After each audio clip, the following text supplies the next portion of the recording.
Akan mulai dari Yesus yang mengutus para rasul. Kita lihat bagian yang sudah ada di dalam layar Anda. Menurut bagian yang sudah ada, kita bisa melihat bahwa awal mula perutusan adalah dari Allah Bapa. Allah Bapa mengutus putranya yaitu Yesus Kristus untuk lahir ke dunia. Kemudian setelah ada di dalam dunia ini Yesus Kristus mengutus para rasul, kemudian Sang Kristus naik ke surga kembali kepada Bapanya. Nah, kemudian gereja Kristus yang kemudian sampai juga kepada kita itu melanjutkan perutusan para rasul yang diutus oleh Yesus Kristus. Jadi awal mula perutusan adalah Allah Sang Bapa yang mengutus putranya yaitu Yesus Kristus untuk turun ke dunia. Kemudian setelah Sang Kristus kembali ke surga, para rasul itulah yang melanjutkan perutusan Yesus Kristus. Karena kita adalah bagian dari gereja Kristus, kita pun juga melanjutkan perutusan para rasul. Ini polanya seperti itu, dari awalnya sampai pada ujung akhirnya yaitu kita. Puji syukur nomor 691 menggambarkan bagi kita yang judulnya Yesus diutus Bapa itu loh. Saya kira orang Katolik pasti tahu lah. Ini lagu ini bagus dalam menggambarkan bagan yang sudah saya susun tadi.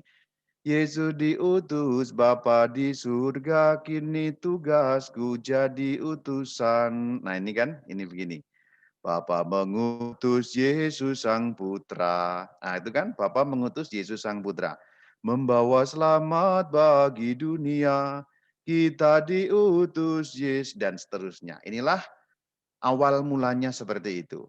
Maka kita lihat bagaimana perutusan itu nyata di dalam landasan-landasan Alkitabiah atau landasan biblis. Di dalam ayat-ayat Alkitab. Ini penting sekali terutama untuk mereka yang selalu bertanya, di mana ayatnya? Haleluya saudara, di mana ayatnya saudara? Yohanes 5 ayat 19. Aku berkata kepadamu, sesungguhnya anak tidak dapat mengerjakan sesuatu dari dirinya sendiri. Jikalau tidak, ia melihat Bapa mengerjakannya. Sebab apa yang dikerjakan Bapa, itu juga yang dikerjakan anak. Kalau kita juga melihat Injil Yohanes 5 ayat 30, itu demikian jelas. Aku menghakimi sesuai dengan apa yang aku dengar, dan penghakimanku adil. Sebab akunya di sini adalah baginda Yesus, tidak menuruti kehendakku sendiri, melainkan kehendak siapa? Yang warna kuning, dia yang mengutus aku. Siapa dia yang mengutus aku? Adalah Allah Sang Bapa itu sendiri. Juga kalau kita melihat dalam urutan ini Yohanes 20 ayat 21. Jadi Bapa mengutus Yesus, sekarang kita lihat bagaimana Yesus Kristus mengutus para rasul. Yohanes 20 ayat 21 ini menceritakan pengutusan dari Tuhan Yesus kepada para rasul. Damai sejahtera bagi kamu. Nah, kamunya adalah para rasul. Sama seperti Bapa mengutus aku, perhatikan, jadi ada keterangan sama seperti Bapa mengutus aku.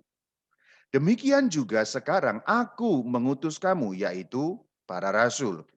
Berarti sebenarnya perutusan yang diterima para rasul itu tanda petik mengkopi perutusan yang diterima oleh Sang Kristus dari Bapanya. Atau menunjukkan kesinambungan antara pengutusan yang diberikan Bapa kepada Sang Kristus, dari Sang Kristus diberikan kepada para rasul. Ayat ini sangat jelas. Yohanes 20 ayat 21 menjelaskan bagaimana urutan perutusan dari awal mulanya itu seperti apa.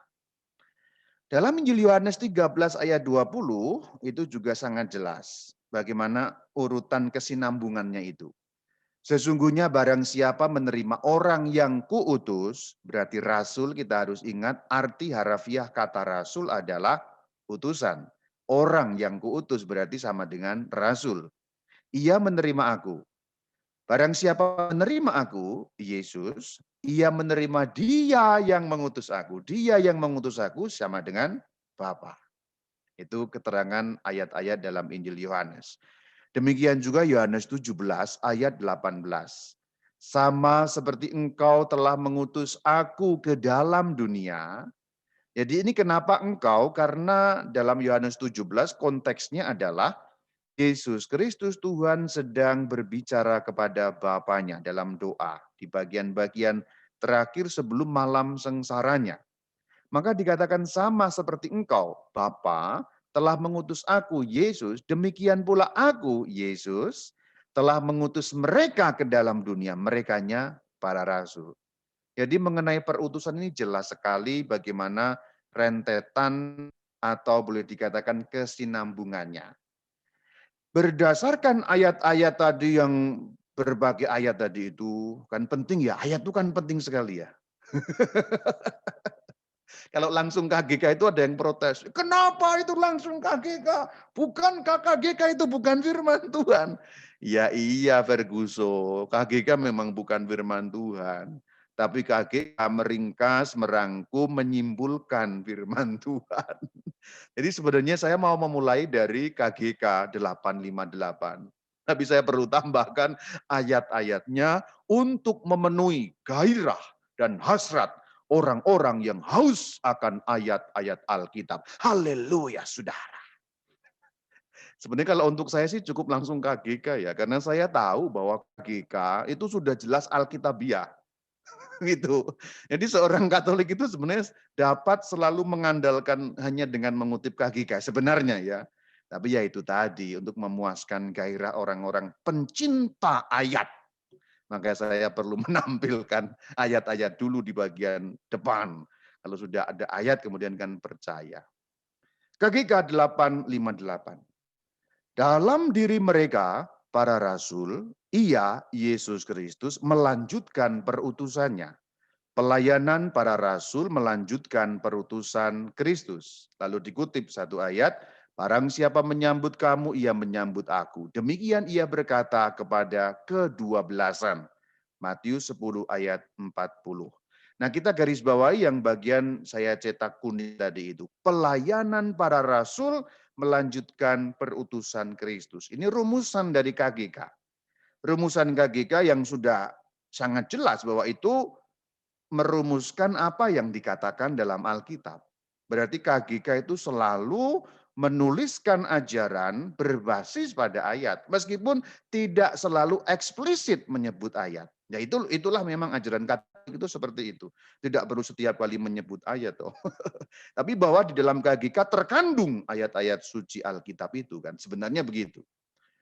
Maka jelas di bagian pertama bagaimana perutusan para rasul melanjutkan perutusan Kristus dan para rasul menerima perutusan bukan dari mereka sendiri. Mereka tidak pernah menunjuk diri mereka sendiri, tetapi mereka ditunjuk oleh Sang Kristus, diperintah oleh Sang Kristus, diberi mandat perutusan oleh Sang Kristus sendiri.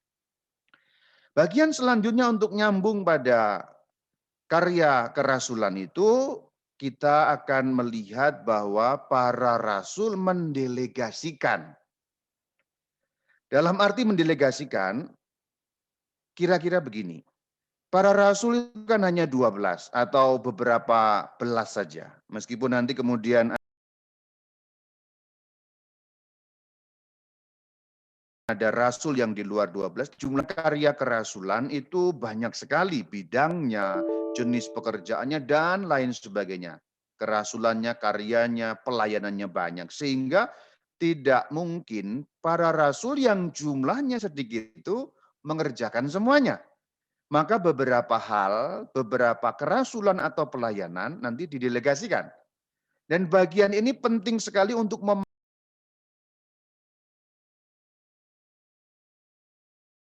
rangka ajaran Katolik. Bagian ini bisa paham untuk menjelaskan bermacam-macam ajaran Katolik yang lain akan mudah. Contoh saya beri. Ketika orang bertanya, mengapa mengaku dosa kepada manusia, saudara? Ada yang, mana ayatnya? Haleluya.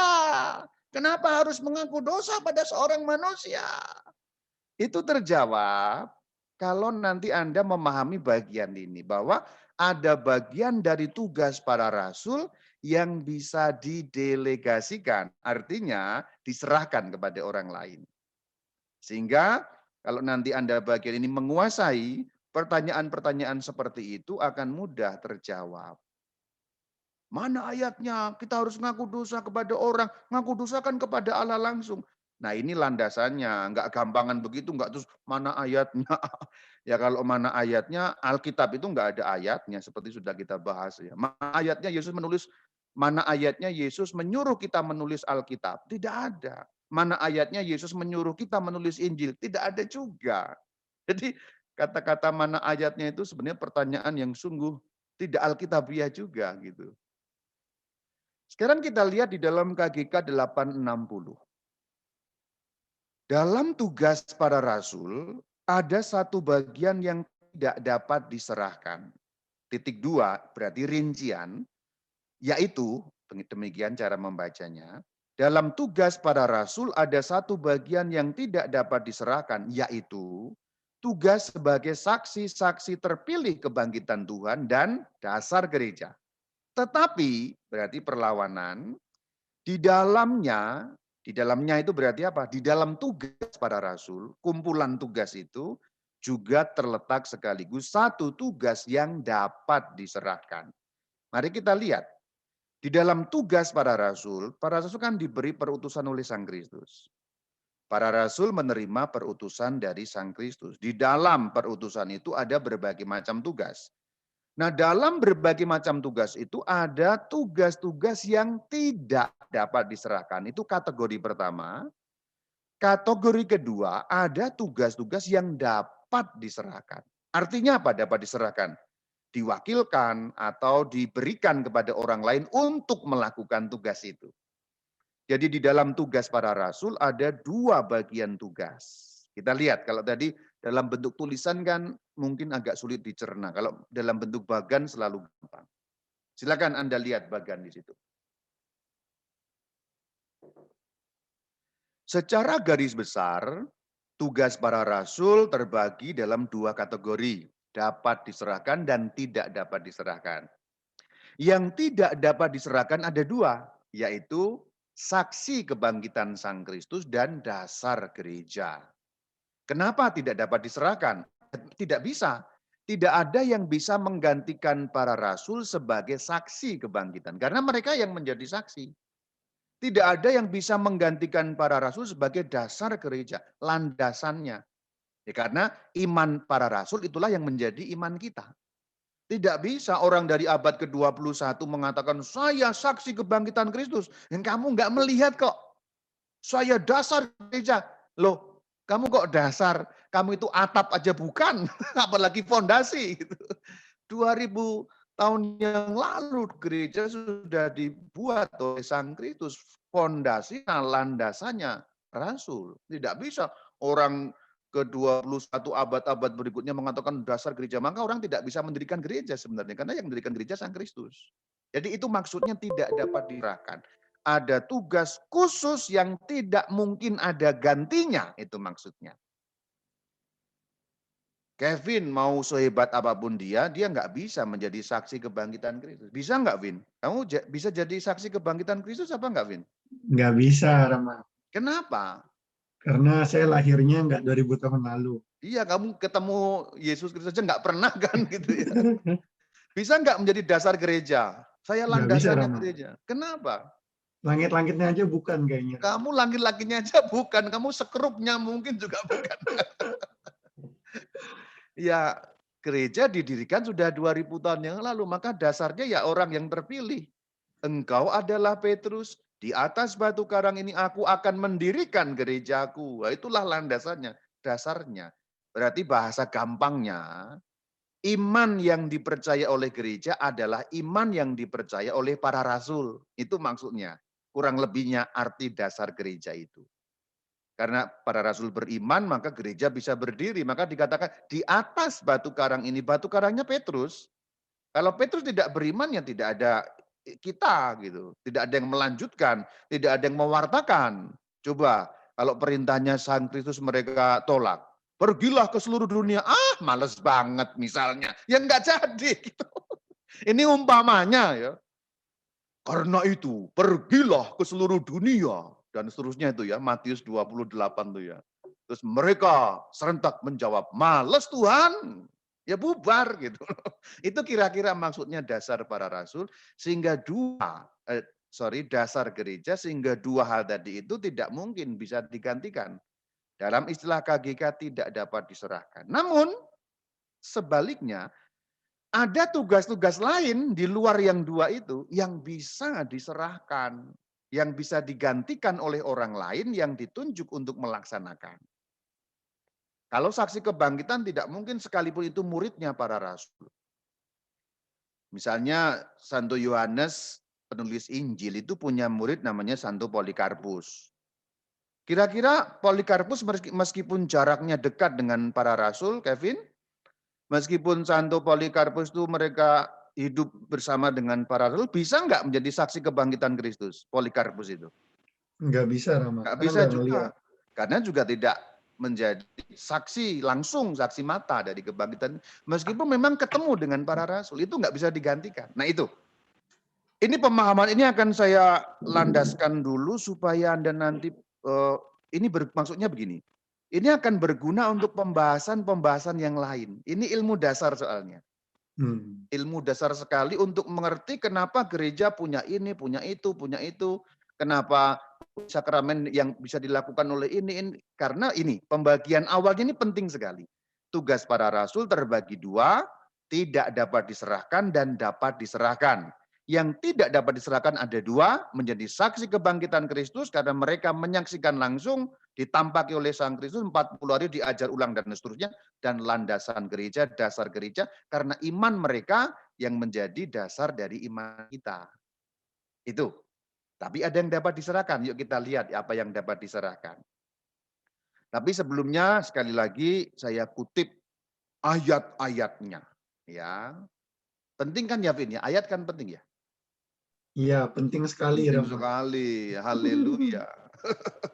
Kisah Rasul 1 ayat 20 dan 21.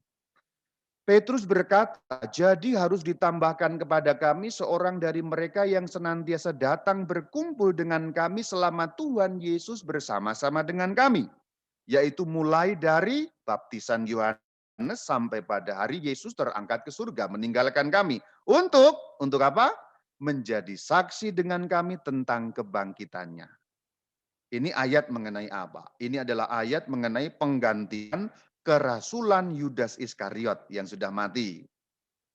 Kemudian digantikan oleh siapa? Matias. Tetapi sebelum memilih, ada syaratnya. Perhatikan syaratnya. Ayat 22. Syaratnya adalah mulai baptisan Yohanes sampai Yesus terangkat, dia hadir.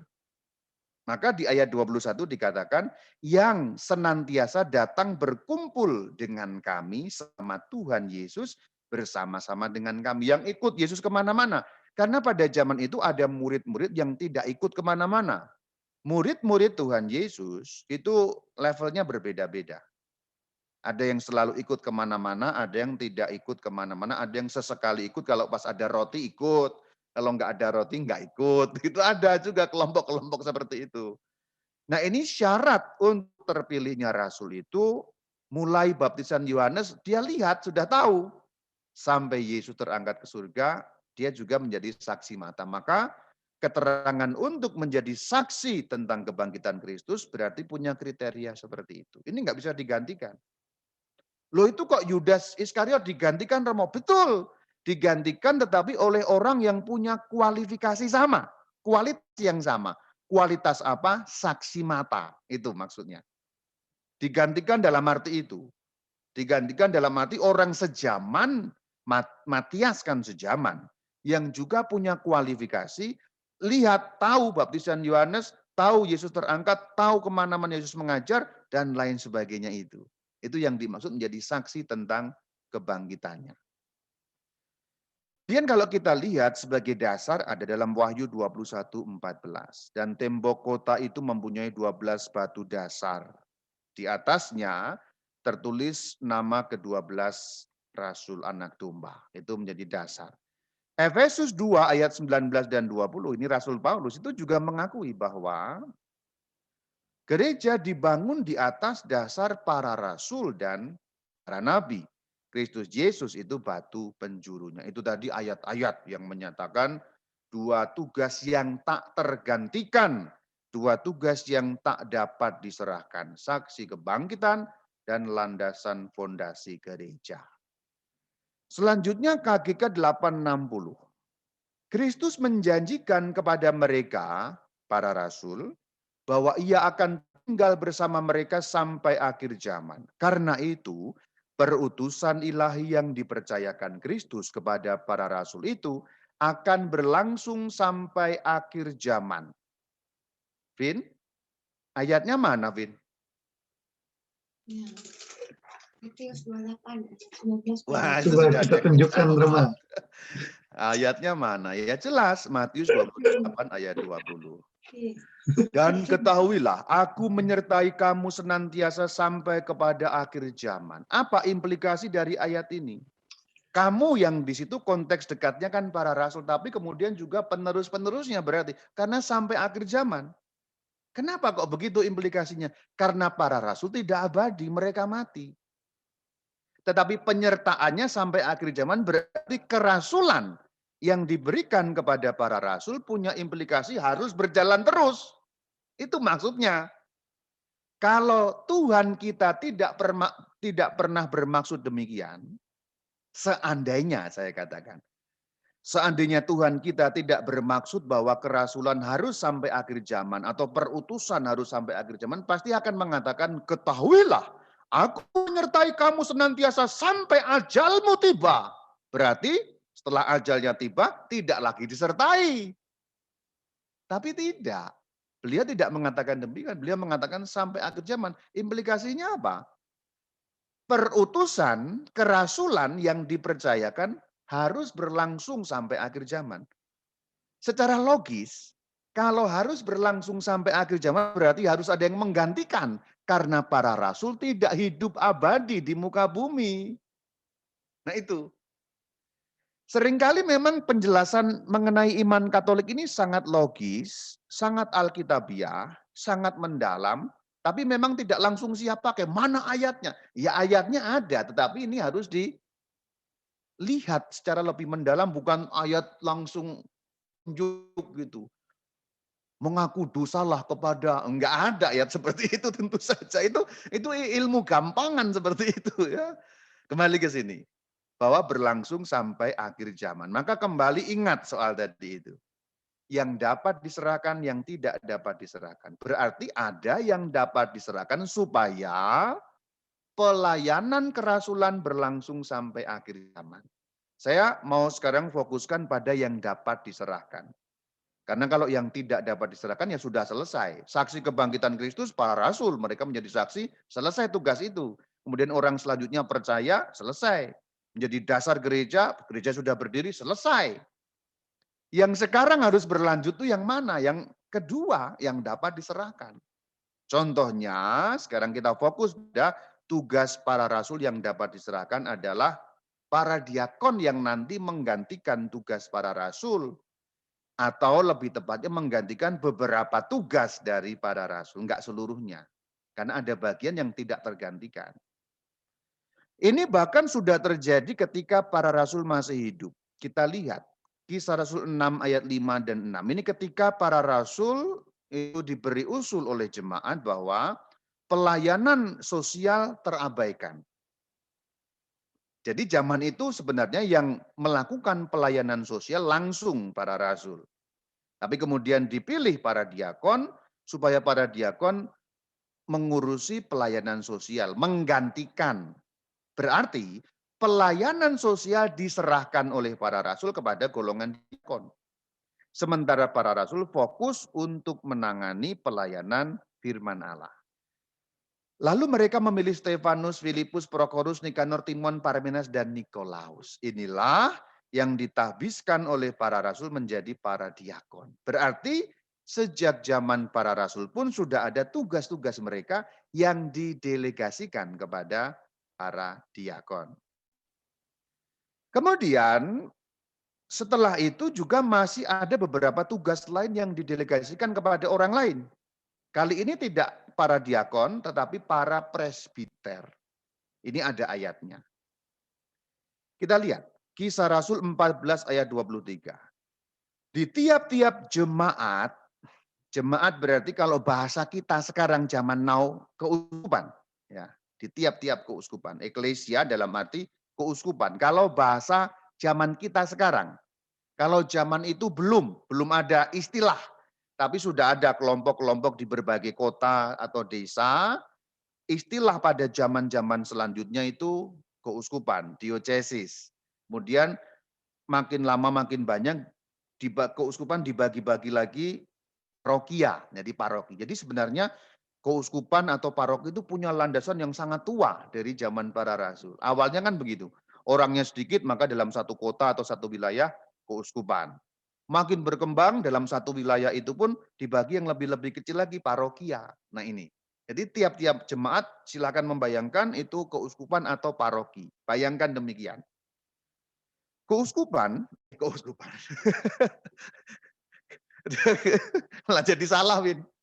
Di tiap-tiap jemaat, ya, Kisah Rasul 14:23, di tiap-tiap jemaat, di tiap-tiap keuskupan, di tiap-tiap paroki, nah itu cara membaca abad 21 ya. Rasul-rasul itu menetapkan penatua-penatua bagi keuskupan itu, paroki itu. Dan setelah berdoa dan berpuasa, mereka menyerahkan penatua-penatua itu kepada Tuhan yang adalah sumber kepercayaan mereka. Nah, perhatikan. Di tiap-tiap jemaat, keuskupan atau paroki tadi, para rasul mengangkat penatua-penatua. Diserahkan tugasnya. Untuk apa ya? Untuk misa, untuk sakramen, dan lain sebagainya. Tetapi di sini ada masalah terjemahan. Nah ini dia saudara. Penatua itu apa ya Romo ya? Nah ini karena ada masalah terjemahan. Ini ada masalah Win. Kita buka enggak nih? Masalahnya kita buka enggak nih sekarang? Buka dong Roma. Iya karena kalau kata penatua soalnya kan lebih sering dipakai oleh sekte-sekte Protestan ya di Indonesia ya dalam bahasa Indonesia. Jadi berarti penatua sudah dari zaman para rasul. Nanti dulu. Protestan apapun denominasinya yang paling tua itu abad 16. Nah, itu kuncinya memahami sejarah itu dulu ya. Jadi Protestan apapun sektenya, apapun denominasinya yang paling tua itu abad 16, yaitu zamannya Martin Luther. Protestan yang tertua sekalipun, ini belum yang anak bawang sekarang loh ya, yang bau kencur juga masih banyak sekarang. Yang paling tua itu 1521. Itu pun belum terbentuk, itu baru awalnya ketika Luther melancarkan protes dengan 95 dalil atau 95 tesis yang konon ditempel atau dipaku di gereja Wittenberg itu. Itu yang paling tua Protestan. Berarti tidak ada hubungannya dengan cerita ini. Sedangkan cerita Praksis Apostolon atau Kisah Para Rasul itu 2000 tahun yang lalu. Berarti penatua ini sudah ada dari zaman, berarti yang benar Protestan. Yang enggak nyambung. Itu namanya jaka sembung. Tidak nyambung gitu. Karena tadi itu ini menalar sejarahnya ini penting.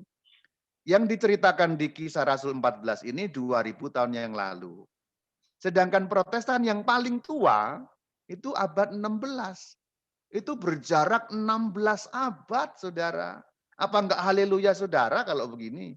Jadi tidak ada hubungan dengan Protestan ya. Protestan hanya mencuplik istilahnya tanpa punya kesinambungan. Nah itu. Jadi ada missing link untuk Protestan. Ini supaya Anda jangan langsung membabi buta, berarti penatua di situ Protestan. Kok kita nggak ada penatua ya loh? Saya katakan di sini ada masalah terjemahan. Saya buka masalah terjemahannya. Sekarang saya buka dalam Praksis Apostolon bahasa Yunani dari bab 14:23. Perhatikan kata penatua dalam bahasa Indonesia cetak kuning ya. Sekarang lihat dalam bahasa Yunaninya. Nggak usah lihat yang warna putih, yang warna kuning. Ayo Vin, baca Vin, kan kemarin sudah saya privat kamu. Presbiteros bukan. Wah mantap. Tepuk tangan untuk Kevin saudara. Haleluya saudara, mantap sekali ini. Ini sudah betul-betul berbakat jadi pastor ini ya. Betul, itu nama dibacanya presbiteros. Dibaca presbiteros. Ya, yang B sebenarnya agak seperti huruf Y gitu. Jadi presby gitu, presby. Tapi susahlah ngomongnya, sudah bahasa Indonesia saja presbiteros gitu ya. Sebenarnya presby gitu. Daripada lidah saya keseleo, mending presby gitu sajalah. Kita kan orang Indonesia, nggak apa-apa ya ngomong juga Indonesia kok what do you want gitu, nggak apa-apa. Yang penting orangnya ngerti. Presbiteros ya. Nah, presbiteros ini diterjemahkan menjadi penatua-penatua. Tetapi sebenarnya terjemahan itu masalah. Tidak tidak apa ya? Terjemahan penatua-penatua itu tidak umum di dalam khasanah Gereja Katolik Indonesia. Sebenarnya apa yang dimaksud dengan presbiteros di situ? Romo, pastor, pater, imam. Jadi sebenarnya yang dimaksud aslinya di dalam Praksis Apostolon 14 ayat 23 itu romo-romo, pastor-pastor, pater-pater, imam-imam Katolik, ya kayak saya ini. Yang diterjemahkan penatua-penatua sebenarnya maksudnya romo-romo. Maka sekarang kalau kita membaca kerangka itu dengan sudah dikupas masalah terjemahannya, kita sekarang menjadi tahu. Maka ini harus dibaca demikian. Ayo Vin, baca Vin, 14:23. Ya, di tiap-tiap jemaat, rasul-rasul itu menetapkan romo-romo, pastor-pastor, pater-pater bagi jemaat itu, dan setelah berdoa dan berpuasa, mereka menyerahkan Romo-romo romo-romo, itu pastor-pastor, pater-pater itu kepada ya, Tuhan. dan seterusnya. Ya. Jadi sebenarnya kita harus membacanya demikian di dalam pikiran kita. Karena kalau mengacu pada sumber aslinya, maka terjemahan itu harus seperti ini untuk orang Katolik ya. Di tiap-tiap jemaat, tadi baca keuskupan atau paroki dalam bahasa kita sekarang, di tiap-tiap paroki, ya, berarti sudah ada paroki, ya sudah dari zaman para rasul sudah ada. Hanya memang namanya sebagai istilah teknis belum, tapi sudah ada. Kenapa kok sudah ada? Karena para rasul kan berkeliling. Jumlah tempat-tempat yang dikunjungi kan sangat banyak. Dari satu tempat mereka pindah ke tempat lain sehingga harus dibagi-bagi menjadi kota-kota itu menjadi keuskupan-keuskupan atau paroki-paroki. Kemudian diberi pemimpin. Pemimpinnya siapa? Romo-romo.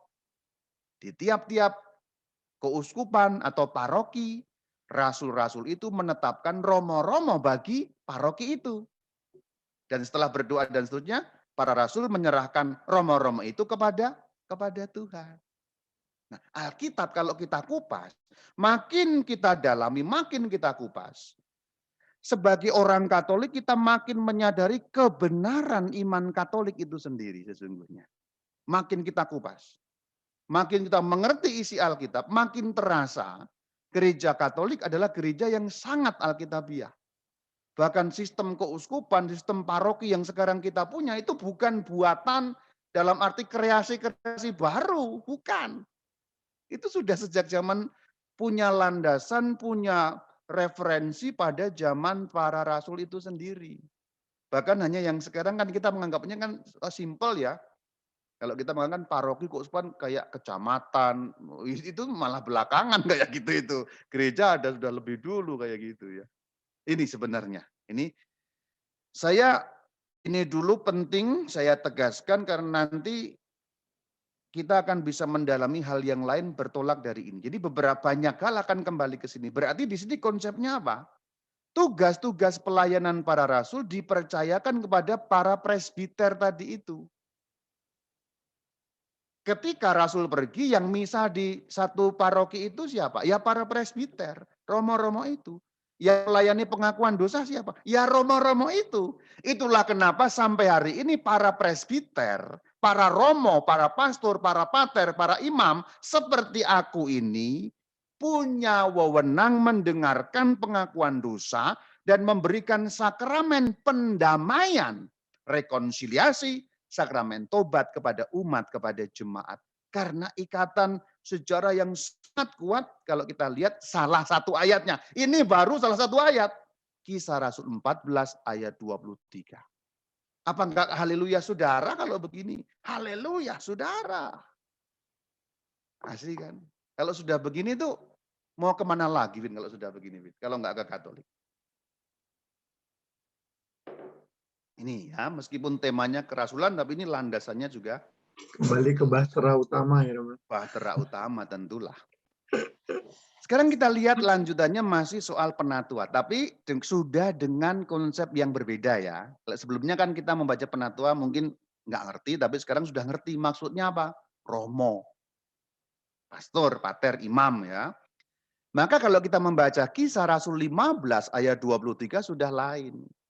Salam dari rasul-rasul dan romo. Jadi yang memberikan salam tidak hanya para rasul, tapi juga romo-romo. Berarti romo-romo itu sudah ada sejak zaman para rasul. Berarti romo-romo itu bukan jabatan pelayanan yang baru. Bikinan manusia. Ya Allah, bikinan manusia dari mana? Itu loh saudara-saudari, asiknya meneliti Alkitab, menggali fondasi-fondasi iman itu seperti ini. Kita menemukan ternyata klaim-klaim macam-macam tuduhan itu, maaf, bullshit belaka. Ketika sudah kita kupas pengertian-pengertian yang jauh lebih mendalam seperti ini. Ini sama, aslinya saya tampilkan presbyteroi adelphoi ya. Dikatakan oi apostoloi ke oi presbyteroi, berarti jamak. Kalau oi itu jamak, kalau os itu satu ya. Apostolos itu satu, apostoloi banyak. Presbyteros satu, presbyteroi itu banyak. Itu hanya urusan bahasa saja. Ini presbyteroi yang sudah ditampilkan tadi, artinya sama romo, pastor, ter. Maka perlu dibaca bagaimana ini, Vin? 15:23 ini dibaca bagaimana kalau dalam kepala kita sekarang? Coba baca, Win. Ya, kepada mereka diserahkan surat yang bunyinya salam dari rasul-rasul dan dari romo-romo. Dari Romo-romo. saudara. Nah, itu Ya. dia dari romo-romo. Berarti jabatan pelayanan romo sudah ada ya sejak zaman para rasul ya? Iya, dari zaman para rasul. Punya Dan diangkat landasan oleh yang para kuat rasul ya. sendiri ya, Romo. Berarti zaman itu memang sudah ada. Berarti bikinan manusia atau bukan? Bikinan para rasul. Para rasul, yaitu landasan iman kita gitu ya. Dasar gereja dan saksi Dasar kebangkitan. gereja. Sekarang Titus 1 ayat 5. Ini lebih jelas lagi. Lebih kita dapat melihat lebih jelas lagi. Akunya Paulus, golongan para rasul, telah meninggalkan engkaunya Titus. Karena yang diberi surat kan Titus, berarti engkaunya Titus. Di kereta malam apa kereta pagi ini, Vin? Kasihan ditinggalin di kereta dia. Sekarang kalau naik kereta harus pakai PCR dulu. Enggak, jangan ngelantur ini. Ini makin ngelantur aja nih omongan kita. Ini kereta Pulau Krit ya, Pulau Kreta ya. Paulus telah meninggalkan engkau Titus di Pulau Kreta. Dengan maksud apa? Engkau yang berarti Titus mengatur apa yang masih perlu diatur supaya engkau menetapkan penatua di setiap kota. Berarti di sini Titus diangkat sebagai orang yang bisa mengangkat penatua. Berarti Titus lebih tinggi dari penatua. Karena perhatikan, supaya engkaunya siapa Kevin? Titus. Supaya Titus menetapkan, yang berarti mengangkat penatua tadi apa? Romo-romo. Berarti siapa yang bisa mengangkat romo di sini?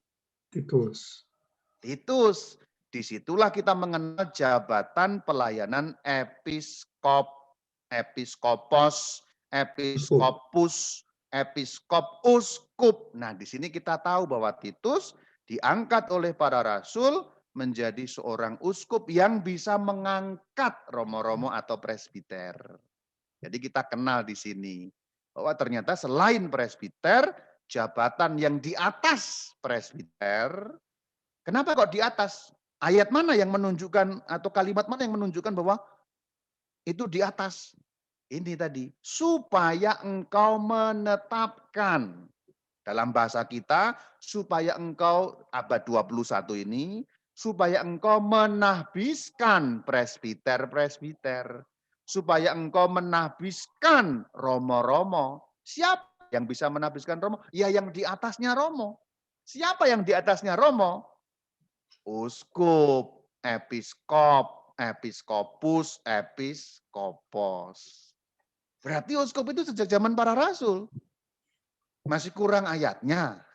Ada banyak ayat lain sebenarnya. Ini hanya saya kutip ayat-ayat kunci saja untuk memuaskan dahaga orang yang suka pada ayat-ayat seperti ini.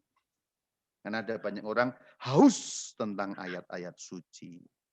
Berarti uskup sudah ada belum zaman para rasul, Win? Sudah, Rama. Tapi Sudah. mungkin di Alkitab kita nggak disebut uskup. Ya, di Alkitab kita disebutnya memang terjemahan bahasa Indonesia ya. Disebutnya apa? Coba, penilik jemaat. ya. Tapi episkop itu nanti Anda bisa lihat di dalam suatu tayangan dalam Katkit. Maka ini harus dibaca bagaimana sama dengan tadi. Nah, untuk Anda lebih dalam, ini sudah saya antisipasi di sini, Vin. Karena kan nggak mungkin saya jelaskan di sini semua ya. Nanti Anda klik, yang belum klik, sejarah hierarki Katolik, itu akan lebih lengkap lagi bagaimana uskup, apa dan seterusnya tadi, sudah saya tayangkan di situ, supaya tidak mengulangi. Tadi ini, saya tidak mengulangi sejarahnya, ini sisi sejarah yang kalau yang saya bahas di channel itu ya. Tapi yang baru saja saya mau sebenarnya kembali menegaskan bahwa di dalam tugas pelayanan para rasul itu ada dua bagian tadi itu loh. Nah ini, bagian ini. Berarti di sini ada yang tidak dapat diserahkan, ada yang dapat diserahkan. Berarti di luar yang dua, di luar menjadi saksi kebangkitan dan dasar gereja, bisa diserahkan termasuk sakramen pendamaian. Pengakuan dosa tadi itu, iya. Maka kalau ada yang ngomong, mana ayatnya? Yuk ayat yang langsung ya tidak ada. Ayat yang langsung dalam arti benar-benar kamu boleh mengaku dosa pada Romo ya tidak ada. Kalau saya bahas ya bisa. Mana ayatnya? Bahwa Alkitab harus ditulis. Enggak ada juga. Apakah berarti Alkitab harus dibuang? Kan tidak. Itu pertanyaan paling konyol yang sebenarnya pernah ditanyakan orang kalau terkait dengan iman Katolik adalah mana ayatnya. Itu pertanyaan paling konyol sebenarnya. Maksud saya, begitu kita mengerti keluasan ya, begitu kita mengerti keluasan ya, keluasan apa? Keluasan ini ya, keluasan ajaran iman, keluasan Alkitab, tradisi suci, lalu pertanyaan mana ayatnya itu menjadi sangat konyol sesungguhnya. Mohon maaf ya, kalau Anda yang tersinggung dengan kata konyol. Tapi memang konyol, lucu lah, maksud saya lucu gitu. Nah kalau pertanyaannya mana ayatnya itu nanti saya tanyakan kamu bubar semua imanmu gitu. Mana ayatnya? Kamu harus membangun gedung gereja, enggak ada ayatnya. Gedung gereja itu dibangun kapan? Abad keempat. Ketika orang Kristen sudah bebas, lalu diberi fasilitas oleh kaisar. Itu Anda bisa tonton nanti di 313. Jadi tidak ada perintah membangun gereja. Apakah kita juga tidak harus membangun gereja karena enggak ada ayatnya? Kan yang enggak. Nanti bubar semua itu. Kalau ditanya mana ayatnya itu bubar, asli bubar itu. Mari kita sekarang lihat cerita selanjutnya, kerasulan Laici. Bagi Anda yang baru bergabung atau belum terbiasa dengan istilah saya Laici, ini bukan istilah saya, istilah gereja Katolik. Ini sebenarnya artinya awam. Dalam bahasa Indonesia, Laici diterjemahkan awam. Hanya secara pribadi saya tidak merasa cocok dengan istilah awam. Karena awam itu kan kaum awam, itu berarti kan seakan-akan nggak ngerti gitu ya, awam. Oh saya awam, misalnya saya awam tentang fisika gitu ya, saya awam tentang fisika gitu. Berarti kan saya nggak ngerti apa-apa. Nah kalau kaum awam, Anda yang mendengarkan ini, kebanyakan kan kaum awam ya. Kevin awam bukan?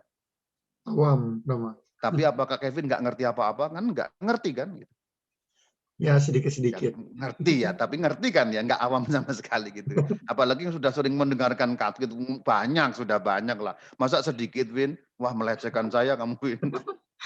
Enggak begitu, Rama. Nah, sudah agak banyak lah ya. Ya, agak banyak sedikit. Ya, meskipun baru sedikit, kamu bilang agak banyak lah, supaya saya sedikit terhibur. Berarti. Tapi ya tidak seawam itu juga kalau ya, dengan konteks awam tadi. Ya, sudah ngerti lah ya. Tadi sudah baca bisa presbiteros ngerti kok ya. Jadi ini Laici ini kalau yang baru bergabung awam. Jadi saya tidak tidak suka. Ya, sebenarnya hanya lebih soal tidak suka. Kenapa alasannya? Karena itu tadi, kata awam di dalam bahasa Indonesia tidak mewakili kata laici. Laici itu dari kata laikos, laos, umat sebenarnya. Nanti Anda bisa nonton di sini lebih lanjut alasan saya siapa warga gereja. Jadi saya lebih senang menyebutnya laici saja supaya itu pas gitu. Pertanyaannya kita awali dari uraiannya kita awali dari pertanyaan. Pertanyaannya seperti ini. Apakah kerasulan hanya tugas pelayanan bagi orang yang ditahbiskan saja, yaitu diakon presbiter? Kalau lihat tadi itu kan berarti konteksnya para rasul menahbiskan diakon presbiter juga episkop. Apakah hanya tugas itu? Tugas diakon, tugas presbiter, tugas episkop, apakah hanya tugas itu? Kalau kita lihat bagian-bagian awal tadi kan sepertinya seakan-akan kan ini ya, seakan-akan tuh hanya tugas itu gitu. Mereka-mereka itu. Romo-romo, diakon, uskup-uskup kan gitu. Paus di mana Romo? Kalau Paus itu di laut, kalau Bapak Paus di Roma. Ya Paus itu uskup ya. Nah sekarang kita lihat saudara-saudari, apakah memang begitu? Kita teliti ya. Bagaimana prakteknya pada zaman itu dan zaman-zaman selanjutnya. Kisah Rasul 8 ayat 1 dan seterusnya. Saulus juga setuju bahwa Stefanus mati dibunuh. Pada waktu itu mulailah penganiayaan yang hebat terhadap jemaat di Yerusalem. Mereka semua, perhatikan, mereka semua, berarti semua orang, kecuali rasul-rasul, ini awal sekali ya, tersebar ke seluruh daerah Yudea dan Samaria. Mereka yang tersebar, ayat 4, Vin. Mereka yang tersebar itu berarti kecuali siapa? Kecuali para rasul. Yes. Kalau kita mengacu pada ayat 1 tadi itu, mereka semua kecuali rasul-rasul, karena rasul-rasul sudah atau masih berada di Yerusalem.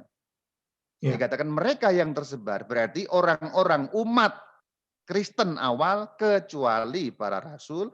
Kalau kita mengacu pada ayat 1, berarti mereka itu orang-orang tertahbis atau bukan? Malah bukan kan? Umat, laikos, laici. Awam, awam, laici ya. Berarti kalau dalam bahasa kita abad 21 ini laici, umat Kristen yang tidak tertahbis. Menjelajah seluruh negeri untuk sambil memberitakan Injil. Jadi mereka yang tersebar laici menjelajah seluruh negeri itu, negeri apa? Ayat 1, Yudea dan Samaria, sambil memberitakan Injil. Kita lihat yang lain. Ini sudah maju sekali. Kisah Rasul 11 ayat 19 dan 20. Mereka tersebar sampai Fenisia, Siprus, dan Antioquia. Namun mereka memberitakan Injil kepada orang Yahudi saja. Akan tetapi di antara mereka ada beberapa orang Siprus dan orang Kirene yang tiba di Antioquia dan berkata-kata juga kepada orang-orang Yunani dan memberitakan Injil bahwa Yesus adalah Tuhan. Ini jelas ini orang-orang laici. Ini bukan diakon, bukan presbiter, tapi orang umumnya yaitu jemaat Kristen awal, laici yang memberitakan Injil. Dan jelas sekali memberitakan Injil, memberitakan Injil. Mereka memberitakan Injil. Ini yang sekarang menyebut nama. Tadi kan masih umum ya. Mereka hanya sebut orang anonim ya. Sekarang yang lebih khusus. Praksis Apostolon 18 ayat 26. Ia yang dimaksud Apolos mulai mengajar dengan berani di rumah ibadat. Tetapi setelah Priskila dan Aquila mendengarnya, berarti mendengar Apolos bicara tadi itu, mereka berarti siapa? Priskila dan Aquila membawa dianya siapa? Apolos ke rumah mereka. Berarti Priskila dan Aquila membawa Apolos ke rumah mereka, ke rumah Priskila dan Aquila, membawa pulang, ngajak mampir bahasa kita sekarang, dan dengan teliti menjelaskan kepadanya, kepada siapa? Kepada Apolos, jalan Allah. Kita ingat pelajaran mengenai agama jalan Tuhan. Jadi agama jalan Tuhan, jalan Allah itu ya Kristen, sebelum bernama Kristen ya. Perhatikan ayat ini. Siapa yang dengan teliti menjelaskan kepada Apolos? Siapa, Bin? Ini Priscilla dan Aquila ini. Ya, Priskila dan Aquila. Ya, Priskila dan Aquila menjelaskan kepada Apolos. Berarti bahasanya apa? Priscilla dan Aquila menginjil, memberitakan Injil kepada Apolos. Nanti itu Apolos menjadi seorang yang luar biasa dalam mewartakan Injil. Berarti ada perempuan juga dong, tanya Kevin. Ada. Siapa itu Priscilla dan Aquila? Kita lihat. Dalam Praksis Apostolon 18 ayat 1-2. Paulus meninggalkan Athena lalu pergi ke Korintus. Di Korintus ia berjumpa dengan seorang Yahudi bernama Aquila yang berasal dari Pontus. Ia baru datang dari Italia dengan Priscilla, istrinya. Berarti yang suami siapa? Aquila. Yang istri siapa? Priscilla. Ini suami istri. Berarti mereka ini laici. Lihat keterangan ayat 2 bagian tengah itu. Ia, Aquila, datang dari Itali bersama dengan siapa? Priscilla istrinya. Artinya Aquila dan Priscilla ini suami istri. Kenapa mereka kemudian ke Korintus? Karena Kaisar Claudius telah memerintahkan supaya semua orang Yahudi meninggalkan Roma. Ini Kaisar Claudius, kaisar yang sama yang disebut dalam tradisi suci tentang Rasul Petrus.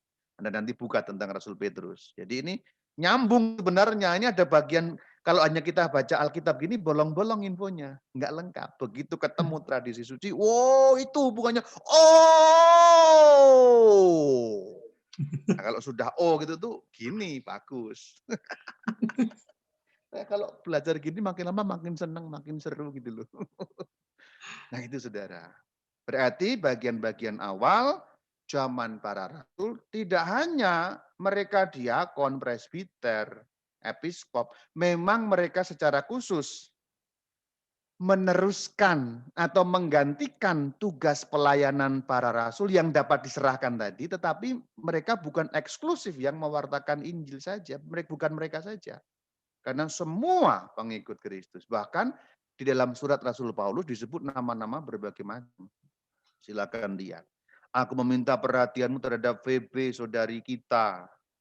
Ada yang anaknya bernama Febe, ya itu ada di Roma 16 ayat 1 kalau ada yang punya adik atau cici atau anak namanya Fibi, itu di Roma 16 ayat 1. Sampaikan kepada Priscilla dan Aquila. Nah itu kan dikenal itu ya. Epenetus berarti laki-laki. Maria berarti perempuan. Andronikus ayat 7, laki-laki Yunias.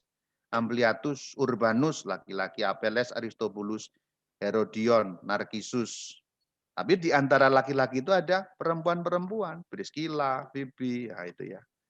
Yang lain, Roma 16 ayat ini, Trivena, Trifosa, Persis, Rufus, kepada ibunya, berarti ada yang perempuan.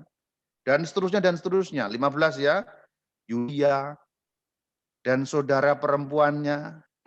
Lihat bagaimana awal mula laki-laki dan perempuan, bahu-membahu mereka mewartakan Injil Kristus. Itu bukti-bukti dalam ayatnya mana. Itulah kenapa gereja Katolik merumuskan dalam ajarannya, sekarang saya kutip ajaran gereja, di dalam dokumen AA. Kita pakai GIM ya ini, AA gitu saja. Ini AA yang artinya Apostolicam Actuositatem.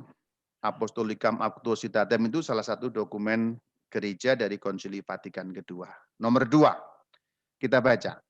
Kerasulan itu dilaksanakan oleh gereja melalui semua anggotanya dengan berbagai cara. Cocok nggak dengan ayatnya dalam Alkitab?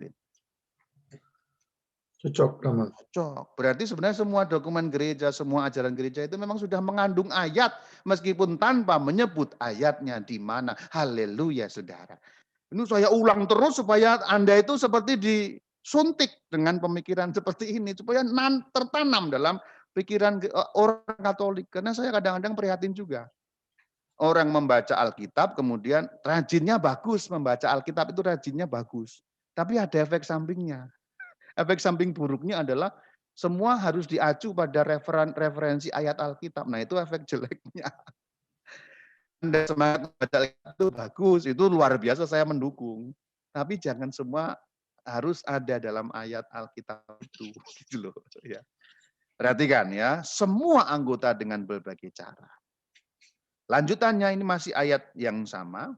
Sebab panggilan Kristiani menurut hakikatnya merupakan panggilan untuk merasul juga. Berarti kalau Anda dibaptis, otomatis langsung Anda dipanggil menjadi rasul pada zaman modern. Merasul, itu maksudnya.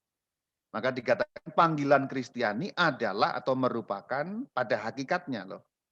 Panggilan untuk merasul. Berarti ayat-ayat di dalam Injil Matius 28 juga berlaku untuk kita pada zaman modern. Kita semua. Panggilan untuk merasul. Karena itu pergilah itu dan seterusnya tadi itu berlaku untuk kita. Karena apa? Aku menyertai kamu sampai pada akhir zaman. Maka tugas yang dapat serahkan harus juga berlaku pada kita.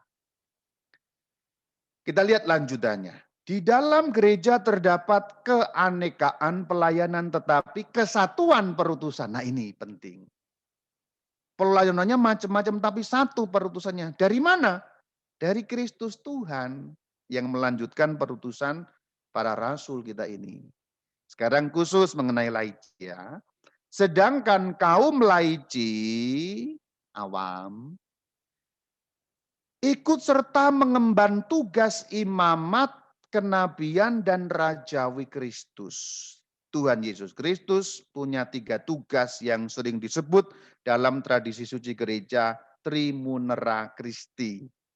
Menjadi imam, nabi, dan raja. Itulah panggilan untuk kita semua secara khusus gereja memberikan catatan untuk laici. Dan bagian terakhir, sesungguhnya mereka menjalankan kerasulan awam dengan kegiatan mereka untuk mewartakan Injil. Maka saya bertanya juga kepada Anda semua ini, wahai laici, sudahkah ikut melaksanakan mengemban 3 tugas Kristus dalam mewartakan Injil, dalam tugas imamat, nabi, dan rajawi Kristus itu. Jadi di sini saya mau memberikan penegasan bahwa kalau Anda punya persepsi selama ini bahwa tugas mewartakan Injil hanya dimiliki oleh kaum hierarki, diakon, presbiter, episkop, Anda sedang berada di dalam pemikiran yang salah. Karena sejak awal gereja tidaklah demikian, bahwa semua orang bahu-membahu untuk mewartakan Injil kepada semua orang. Memang dikhususkan tugas itu dipercayakan secara khusus kepada orang-orang yang ditahbiskan, yang menggantikan peran para rasul tadi, yang diserahi tugas oleh para rasul, diakon, presbiter, episkop. Namun sesungguhnya semua dari kita memiliki tugas yang sama, perutusan yang sama dalam gereja. Menutup ini, kita nyanyikan lagi lagu bagian depan tadi itu, supaya kita diingatkan. Lagu yang tampak sederhana tadi itu, rupanya ketika dikupas ayatnya, lalu menjadi penuh makna. Yesus diutus Bapa. Yesus diutus Bapa di surga, kini tugasku jadi utusan. Semoga betul-betul Anda menjadi utusan. Utusan itu bahasa aslinya apostolos, diterjemahkan rasul sama dengan utusan. Shalom.